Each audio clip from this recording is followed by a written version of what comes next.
샬롬, 2021년도 새해가 밝았습니다. 모두 새해 복 많이 받으시기 바라겠습니다. 2020년도 참 우리에게 많은 힘든 일들을 겪게 하는 그런 한 해였습니다. 물론 지금도 어려운 상황이 계속되고 있지만은 우리를 정말 어렵게 만들었던 이 코로나 상황이 빨리 종식되어져서 정말 부담 없이 하나님 앞에 함께 예배드리고 교제하는 그 시간이 속히 오기를 바랍니다. 또 2020년도 이 어려운 상황 속에서 고단하고 힘든 그러한 삶을 우리 성도님들이 살아오셨을 터인데, 이 2022년도에는 정말 잃어버린 모든 것들이 회복되어지고 더 풍성함을 누릴 수 있는 하나님께서 베풀어 주시는 그러한 은혜가 있기를 바라겠습니다.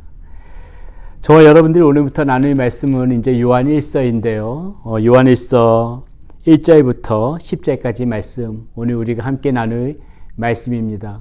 자, 요한 1서의 이 서신자는 익명이지만은 이 문체나 어휘를 봤을 적에 우리는 그 요한복음을 기록한 그 사도 요한이 이 요한 1서의 그런 서신자라고 볼 수가 있을 것 같고요.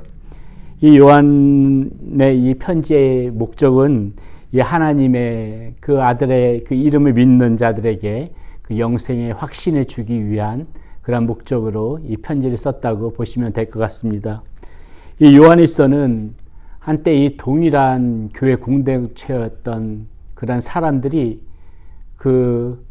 나가게 됐죠. 나가서 그 분리가 되어지는데 그 이유가 뭐냐면은 그들이 이 당시 분파였던 그 영지주의의 그 잘못된 사상이 그 교회에 침투를 하게 된 거예요. 그래서 이들이 한때는 함께 신앙생활을 영위했던 교회 공동체였지만은 이들이 나가서 이렇게 분리되어지고 그리고 그런 그 대적하는 입장에서 이 요한이 그들 가운데서 굳건하게 하나님을 바로 바라볼 수 있는 그러한 그 믿음을 심어주기 위해서, 그리고 이 갈등 가운데 있는 이러한 상황을 다루기 위해서 이 요한 1서의 그 쓴 목적이 그 가운데 있다고 보시면 될 것 같습니다. 자, 함께 공동체했던 사람들이 이제 이렇게 분리되어져서 나갔다고 했는데요. 그 분리되어졌던 사람들이 그 당시에 이 이유가 뭐냐면은 이들에게 그 잘못된 그러한 그 사색이 무엇이었냐면은 그 당시에 가장 그 활발하게 활동하던 이단이었던 그 영지주의에 물이 들었던 거예요. 이 영지주의에 주장하는 그 가장 큰 요점 중에 하나가 무엇이냐면은 모든 물질은 악하다고 보는 것이었습니다. 모든 물질은 악하고 모든 영은 선하다, 이렇게 이원론적인 입장에 있었는데요.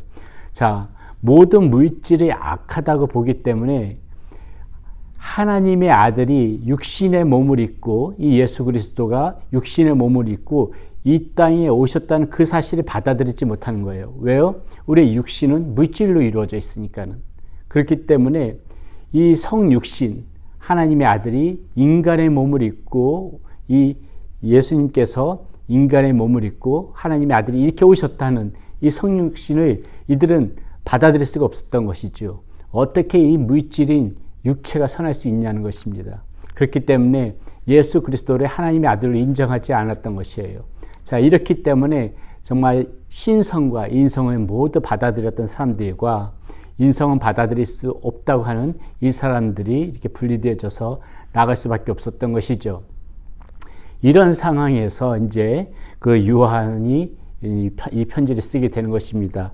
이것을 바로 잡기 위해서 바로 요한일서 오늘 우리가 본 말씀 1절 2절에 보게 되면 이렇게 나와요. 태초부터 있는 생명의 말씀에 관하여는 우리가 들은 바요, 눈으로 본 바요, 자세히 보고 우리의 손으로 만진 바라. 이 생명이 나타내신 바 된지라. 이 영원한 생명을 우리가 보았고 증언하여 너희에게 전하노니 이는 아버지와 함께 계시다가 우리에게 나타내신 바 된 이시니라. 자, 바로 여기서 요한이 강조하고 있는 것이 무엇이에요? 하나님의 아들이 정말 육신의 몸을 입고 오셨고 우리가 그를 봤다, 그리고 만졌다. 이 인성을 지금 강조하고 있는 것을 본 것입니다. 물질이 악하다고? 아니야. 하나님께서는 지금 육신의 몸을 입고 우리 가운데 오셔서 생명이 돼서 나타내신 바 되어졌고 그 생명을 우리가 봤고 만지기도 했다. 지금 요한은 그것의 그 인성을 부인하는 그 사람들에게 강조하는 것이고요. 그리고 이제 이 말씀 가운데서 보게 되게 되면은 이렇게 하나님의 아들이 육신의 몸을 입고 오셨다는 소식을 강조한 후에 무엇라고 바로 말하냐면은요. 그분과 이 하나님과 예수 그리스도와 우리는 사귐이 있어야 된다. 이것을 바로 말하고 있어요. 자, 3절에 보면 이렇게 나옵니다. 우리가 보고 들은 바를 너희에게도 전함은 너희로 우리와 사귐이 있게 하려 함이니 우리의 사귐은 아버지와 그의 아들 예수 그리스도와 더불어 누림이라. 이렇게 얘기하고 있습니다. 예, 이 예수 그리스도, 하나님의 아들이신 예수 그리스도와 하나님, 그리고 우리 사이에는 반드시 무엇이 있어야 된다? 사귐이 있어야 된다는 것이죠. 사귐이 있어야 된다. 이것은 오늘날 우리에게도 그대로 적용되어지는 것이지요. 우리가 이 땅 가운데서 살아가면서 우리가 가장 추구해야 되는 것 중에 하나가 무엇이냐면은 바로 우리 주 하나님과 이 주 예수 그리스도와의 사귐 가운데 우리가 이렇게 살아가야 돼요. 사귐 가운데서 살아갈 때에 그 하나님의 은혜가 우리에게 그대로 흘러 들어오는 것이고, 그 사귐 가운데 살아갈 때에 우리가 하나님의 마음을 깨달을 수도 있는 것이고, 그리고 그 하나님의 사랑을 온전히 느낄 수가 있는 것입니다. 사귐이 깨어진 상태에서는 우리가 얻을 수 있는 것이 아무것도 없는 거예요. 사귀는 자에게 그 하나님의 은혜가 베풀어지는 것입니다. 자, 그런데요, 이 사도 요한이 이야기하고 있는 부분이 있습니다. 자, 너희들이 근데 사귐이 있다고 하면서, 이 사귐이 있다고 하면서 이 어떻게 너희들이 이 어두운 가운데 있을 수 있느냐, 참 이것에 반문하는데요. 이 얘기를 왜 하냐면은 우리 주 하나님과 예수 그리스도는 곧 빛이시라고 얘기하고 있어요. 자, 이렇게 5절 말씀에 봅니다. 우리가 그에게서 듣고 너희에게 전하는 소식은 이것이니 곧 하나님은 빛이시라. 그에게는 어둠이 조금도 없으시다는 것이니라. 자, 하나님은 빛이신데, 자, 빛 대신 하나님과 사귄다면은 너희들도 마찬가지 그 빛 가운데 이렇게 빛의 조명을 받고 빛 가운데 있어야 마땅한데 어떻게 어둠 가운데 있을 수 있느냐? 지금 사도 요한은 우리에게 이렇게 반문하고 있는 것이에요. 그러면서 너희들이 어둠 가운데 있다면은 너희가 하나님과의 사귐이 있다는 것은 거짓이야. 지금 이 얘기를 하는 것입니다. 여러분, 우리가 이 말씀 한번 잘 생각해 봐야 됩니다. 우리가 하나님과의 사귐이 있는 존재입니까? 저와 여러분들 지금 하나님과의 사귐 사이에 있습니까? 우리가 이렇게 하나님과의 사귐 사이에 있다면은 하나님이 비춰주시는, 그분은 빛이시기 때문에 비춰주시는 그 빛 가운데 있어야지 마땅한 것이죠. 근데 그 빛이 아니라 어둠의 수렁 같은 곳에서 우리가 있어서 그 어둠을 탐하고 있다면은 우리에게는 사실은 사귐이 있다고 말만 하는 것뿐이지 결국 하나님과의 사귐은 거짓이라는 것이에요. 6절 말씀이 그렇게 나오잖아요. 만일 우리가 하나님과 사귐이 있다 하고 어둠에 행하면 거짓말을 하고 진리를 행하지 아니함이거니와. 예, 사귐이 있다고 말로만 해가지고 사귀어지는 것이 아니라 너희들이 정말 하나님과의 사귐이 있다면은 너희들은 반드시 그 빛이 쫓아서 살아가야 된다는 거예요. 빛이 쫓아서 살아가야죠. 빛 가운데 있어야만이 그 사귐이 맞는 것이에요. 사귐이 있다 하고 우리가 빛을 싫어하고 어둠 가운데 있다면은 그것은 우리의 마음 가운데에 하나님과의 사귐을 부정하고 거부하거나 또 때로는 그 사귐이 거짓이라는 것이죠. 자, 그러면서요, 이야기하고 있는 것이, 자, 이렇게 빛 가운데 있는 이런 사람의 모습이 되어져야 되는데, 그런데 여러분, 자, 우리가 이 빛 가운데 있기 위해서는 어떻게 해야 되느냐? 먼저 전제 조건이 있는 것이에요. 우리가 바로 이 빛 가운데 서기 위해서는 반드시 우리의 이 어둠이 있는 부분들을 걷어내야 되잖아요. 우리 속 안에 잠재되어져 있는 이 추하고 더러운 어두운 부분들이 걷어내어져야만이 우리가 그 어둠을 탐하지 않지요. 이 어둠 가운데 있지 않고 빛 가운데 있으려면은 이 어두운 모든 부분들이 다 사라져 나가야죠. 자, 그렇게 하려면 어떻게 해야 되느냐? 9절 말씀입니다. 만일 우리가 우리 죄를 자백하면 그는 미쁘시고 의로우사 우리 죄를 사하시며 우리를 모든 불의에서 깨끗하게 하실 것이요. 자, 먼저 사도 요한이 우리에게 얘기하는 것은 뭐냐면요, 우리의 이 어두운 부분들이 하나님 앞에 자백하라는 거예요. 우리의 이 추한 부분들을 자백하라는 거예요. 들춰내라는 거예요. 제가 옛날에요, 습한 곳에서 그 그늘진 곳에서 있는 돌 하나를 이렇게 들춰본 적이 있었어요. 햇빛이 쨍쨍한 날인데 이 큰 나무가 있고 그 물이 흐르는데 보게 되면 그늘져의 그 습한 부분 있잖아요.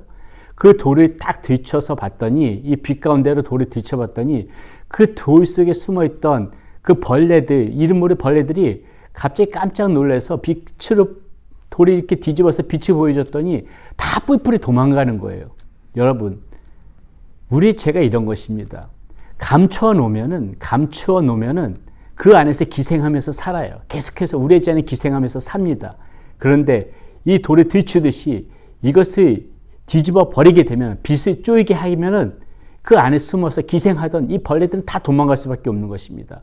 구절의 말씀이 그거예요. 만일 우리가 우리 죄를 자백하면 이 어둠에 있던 우리가 빛 가운데로 나올 수가 있다는 거예요. 어둠에 있는 모든 잔재들은 쫓겨나고 빛 가운데로 나올 수 있다는 것입니다. 그래서 우리가 이 빛 가운데 있을 적에 하나님과 사귐이 가능하다는 것이에요.